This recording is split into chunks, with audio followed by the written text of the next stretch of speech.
We like to say there's nothing wetter than rain.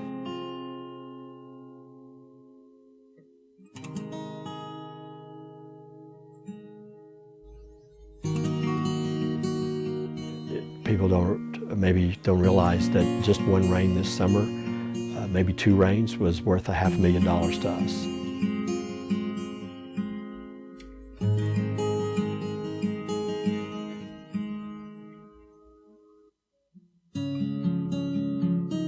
It's taken a lifetime to acquire to a fair retirement. We've probably lost in the last 6 years, and we don't know. We doubt we'll ever get that back. Well, it's pretty tough to take. When you put every dollar into it and then you lose it there at the end, it's pretty tough. You just grin and bear it and go on to the next year is about all you can do. One thing you just have to know is you can only control what you can control. I mean, so much of this is just up to the weather, and it's, you know, you kind of really have to have faith to do this.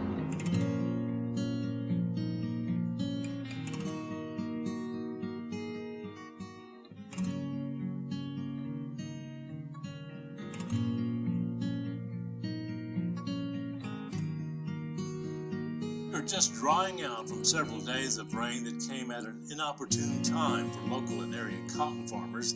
Now the threat of more rain this weekend has many of those producers taking multiple precautions to make sure their cotton will make it to harvest. Farmers usually pray for rain, but now with the cotton harvesting season just weeks away, they're actually hoping for dry weather.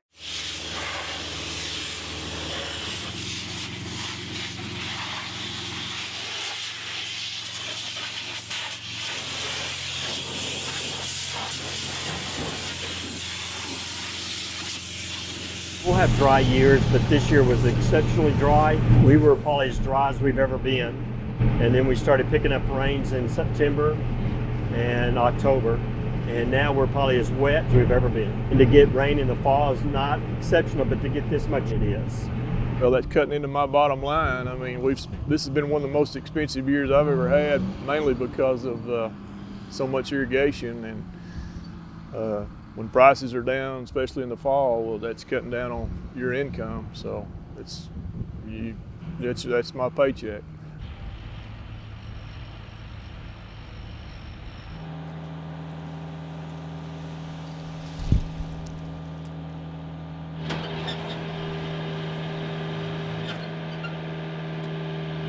Of course, this part of the world, you know, you don't want to turn down a good rain, but too much of anything is not good, you know, especially when the crops are ready to start harvesting.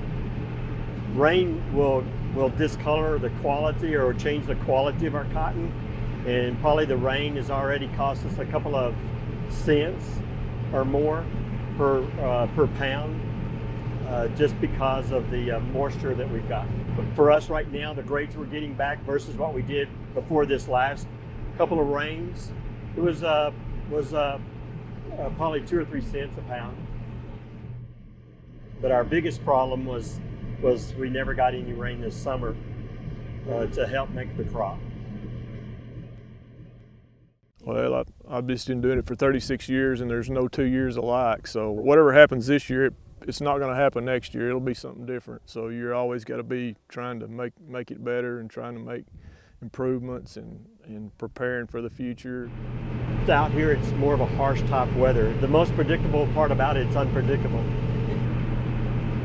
Well, moisture at the right time, and for a farmer, that's hard to say when that is, you know. We get pretty picky, but we always take a good rain. When I say a bad rain is one that has hail real hard, because it'll destroy our crops. Sun shines and the heat of the day, the rain, the fall, the spring, summer, everything. It all plays a part.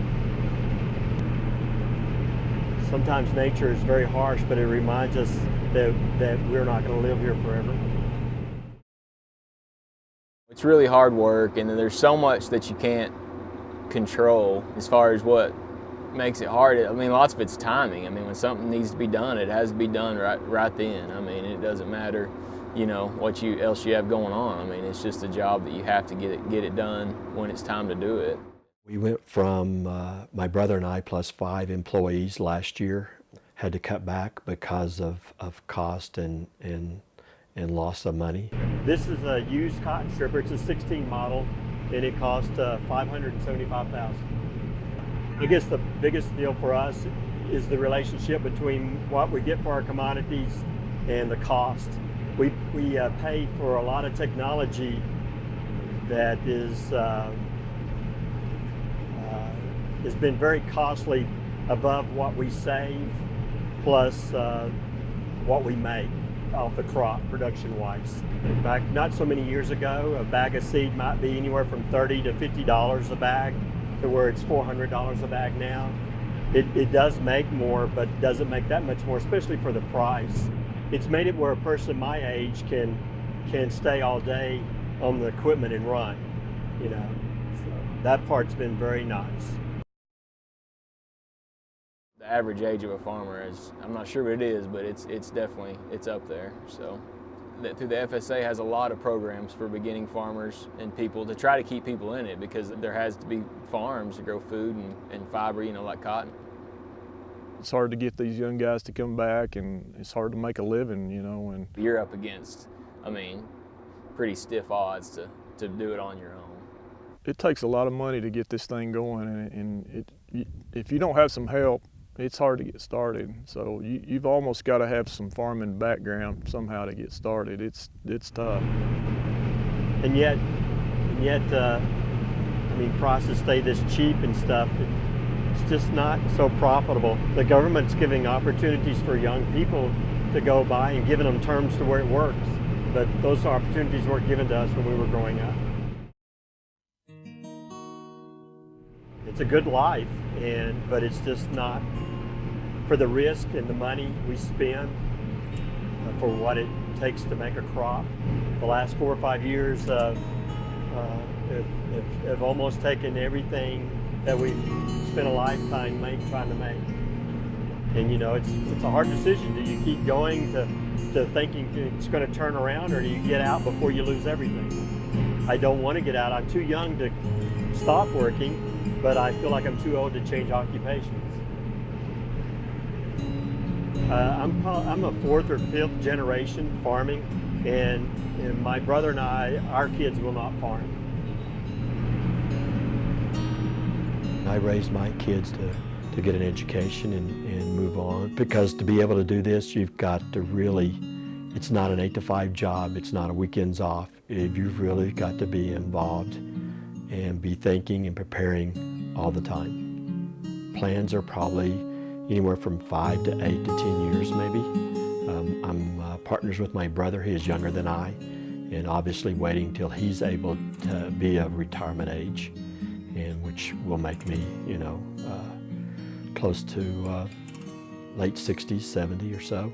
We'll just see. If things continue like they are, it may end a lot sooner than we think.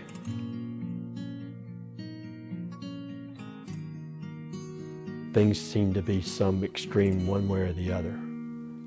And it could be just the time we're living in. It could be to where I'm getting older and more tired and ready to slow down.